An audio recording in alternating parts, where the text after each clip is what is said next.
اعوذ باللہ من الشیطان الرجیم، بسم اللہ الرحمن الرحیم۔ السلام علیکم، میں ہوں تفسیر پوائنٹ سے۔ ایک دفعہ دو بادیہ نشین مدینہ منورہ آ کر یہ سوال کرنے لگے کہ کون ہے جو ہمیں فی سبیل اللہ سواری عطا کرے۔ لوگوں نے حکیم بن حزام رضی اللہ تعالی عنہ کا نام لیا۔ وہ دونوں ان کے گھر چلے آئے۔ آپ نے ان سے پوچھا کہ وہ کیا چاہتے ہیں۔ انہوں نے اپنی احتجاج کے بارے میں بتا دیا۔ آپ نے فرمایا کچھ دیر ٹھہرو، میں ابھی تمہارے پاس آتا ہوں۔ واپس آئے تو مصر کا بنا ہوا ہلکے اور پتلے کپڑے کا ایک سستا سا لباس پہنے ہوئے تھے جس کی قیمت محض 4 درہم تھی۔ ہاتھ میں ایک لاٹھی لیے ہوئے تھے اور ان کے غلام بھی ان کے ساتھ تھے۔ وہ دونوں سواریوں کو لے کر بازار کی طرف روانہ ہوئے۔ راستے میں جب کسی کوڑے کرکٹ کے پاس سے گزرتے، اس میں سے ان کو کوئی کپڑا نظر آتا تو وہ ان اونٹوں کے سامان کی مرمت میں کام آ سکتا تو اسے اپنی لاٹھی کے کنارے سے اٹھا لیتے اور اسے جھاڑتے، پھر اپنے غلاموں سے کہتے کہ اسے اونٹوں کے سامان کی مرمت کے لیے رکھ لو۔ حضرت حکیم بن حزام اسی طرح ایک کپڑے کا ٹکڑا اٹھا رہے تھے کہ ان میں سے ایک دیہاتی نے اپنے ساتھی سے کہا، تیرا ناس ہو، ان سے جان چھڑاؤ اور یہاں سے کھسکو۔ اللہ کی قسم ان کے پاس تو صرف کوڑے سے اٹھائے ہوئے چیتڑے ہی ہیں، یہ ہمیں سواری کے جانور کیسے دے سکیں گے؟ اس کے ساتھی نے کہا، میاں عجلت نہ کرو، تھوڑی دیر توقف کرو، دیکھتے ہیں کہ کیا کرتے ہیں۔ حضرت حکیم بن حزام رضی اللہ تعالیٰ عنہ ان دونوں کو لے کر بازار پہنچے۔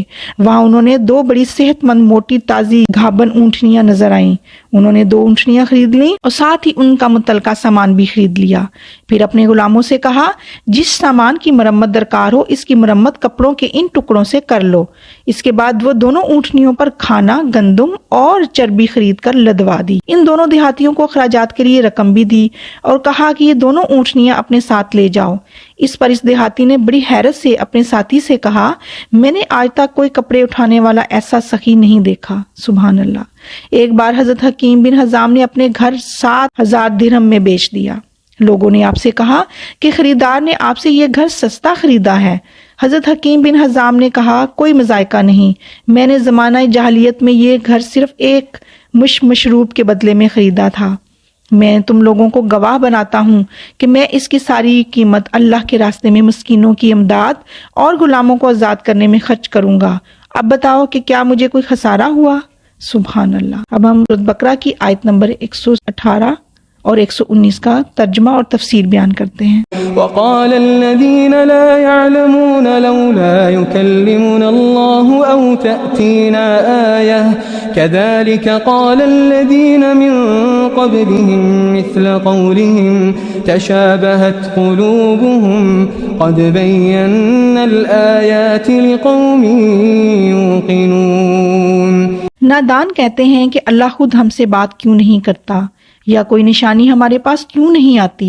ایسی ہی باتیں ان سے پہلے لوگ بھی کیا کرتے تھے۔ ان سب کی ذہنیتیں ایک جیسی ہیں۔ یقین لانے والوں کے لیے تو ہم نشانیاں صاف صاف نمایاں کر چکے ہیں۔ تفسیر: جو لوگ نہیں جانتے ان سے مراد ان پڑھ لوگ ہیں جو کتاب کے علم سے بے بہرہ ہیں، اور وہ بالعموم مشرک تھے۔ ان کے پاس کتاب الہی کا کوئی علم نہ تھا۔ ان لوگوں نے بارہا نبی کریم صلی اللہ علیہ وآلہ وسلم سے یہ مطالبہ کیا تھا کہ آپ انہیں اللہ تعالیٰ سے ہم کلام کرائیں یا ان کے سامنے کوئی معجزہ پیش کریں۔ یہاں ان لوگوں کے اس نامعقول مطالبے کا تذکرہ اس لیے ہوا تاکہ یہ بتایا جا سکے کہ ان سے پہلے کی اقوام یہود و نصارہ نے بھی اپنے انبیاء سے ایسے ہی مطالبے کیے تھے۔ قوم موسیٰ نے مطالبہ کیا تھا کہ وہ اللہ تعالیٰ کو کھلا دیکھنا چاہتے ہیں۔ نیز انہوں نے مادی الخوارق عادات اور معجزے کے مطالبے میں بھی بے حد غلو کیا تھا۔ مقصود یہ ہے کہ یہ مشرکین اور یہودی ایک ہی مزاج اور ایک ہی طرز فکر کے مالک ہیں اور یہ ایک ہی قسم کی بیماری میں مبتلا ہیں۔ ان سب کی ذہنیتیں ایک جیسی ہیں، لہٰذا یہودیوں کو مشرکین پر کوئی فضیلت حاصل نہیں ہے۔ یہ سب طرز فکر ہٹ دھرمی میں بالکل ایک دوسرے کے ہم مشرب ہیں۔ جس کے دل میں ذوق ایمان ہے وہ جب آیات الہی کا مطالعہ کرتا ہے تو اسے اپنے ایمان کا مصادق ان آیات میں نظر آتا ہے اور ان آیات میں سے ان کے ضمیر کے اطمینان کا سامان ہوتا ہے۔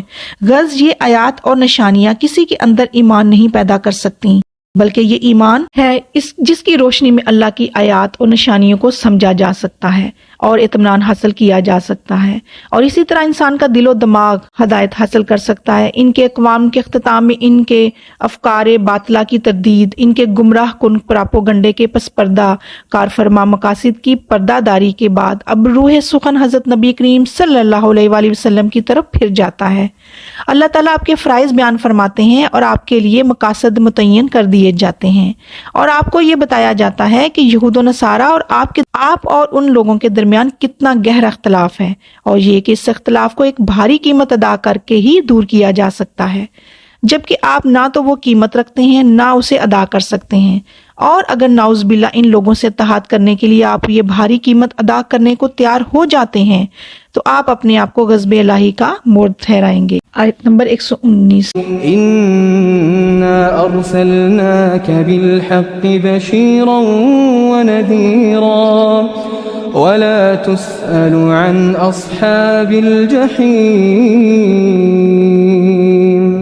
ہم نے تم کو علم حق کے ساتھ خوشخبری دینے والا اور ڈرانے والا بنا کر بھیجا ہے، اور اب جو لوگ جہنم سے رشتہ جوڑ چکے ہیں۔ ان کلمات میں اس قدر زور ہے کہ وہ گمراہی پھیلانے والوں کے گمراہ کن تشبیہات کو ختم کر دیتے ہیں اور سازشوں کی جڑ سے کاٹ دیتے ہیں۔ یہاں پر اللہ تعالیٰ نبی کریم صلی اللہ علیہ وآلہ وسلم کو ان کی خصوصیات بتاتے ہوئے کہتے ہیں کہ ہم نے تم کو علم حق کے ساتھ خوشخبری دینے والا اور ڈرانے والا بنا کر بھیجا ہے تاکہ تم ان سازشوں کو جڑ سے کاٹ سکو، اور بشیرن و نذیرن، خوشخبری دینے والا اور ڈرانے والا، یعنی پیغام حق پہنچانا اور تبلیغ کرنا آپ کا بنیادی فریضہ ہے۔ آپ اطاعت کرنے والوں کو خوشخبری دیں گے اور نافرمانوں کو ڈرائیں گے، اس پر آپ کا فریضہ ادا ہو جائے گا۔ جو لوگ جہنم سے رشتہ جوڑ چکے ہیں ان کی طرف سے تم ذمہ دار اور جواب دہ نہیں ہو۔ یہ لوگ ایسے ہیں جو اپنی معصیت اور اس کے نتائج کی وجہ سے جہنم میں داخل ہوں گے۔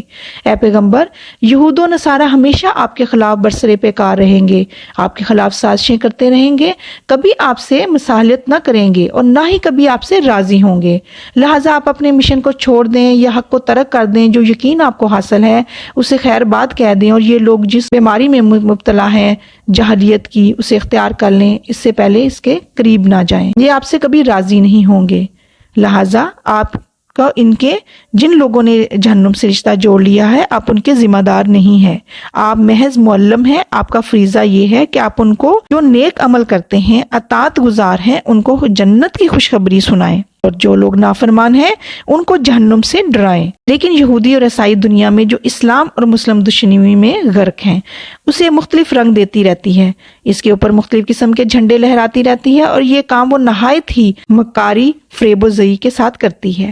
اس سے قبل مسلمانوں کے خلاف نظریاتی جنگ لڑ کر یہ لوگ مسلمانوں سے اس والہانہ عشق کا تجربہ کر چکے ہیں جو انہیں اپنے دین اور نظریہ حیات کے ساتھ ہے۔ اب دین و عقیدے کی بنا پر علم جہاد بلند کرنا اور مارکارائی کرنا جائز نہیں ہے، یہ ایک متعصب اور بظاہر شکست خوردہ دشمنان اسلام کی خصوصیت ہے۔ اللہ تعالیٰ سے دعا ہے کہ اللہ تعالیٰ میں قرآن پاک کو پڑھنے، سمجھنے اور اس پر عمل کرنے کی توفیق عطا فرمائے۔ اجازت دیجیے، اللہ حافظ۔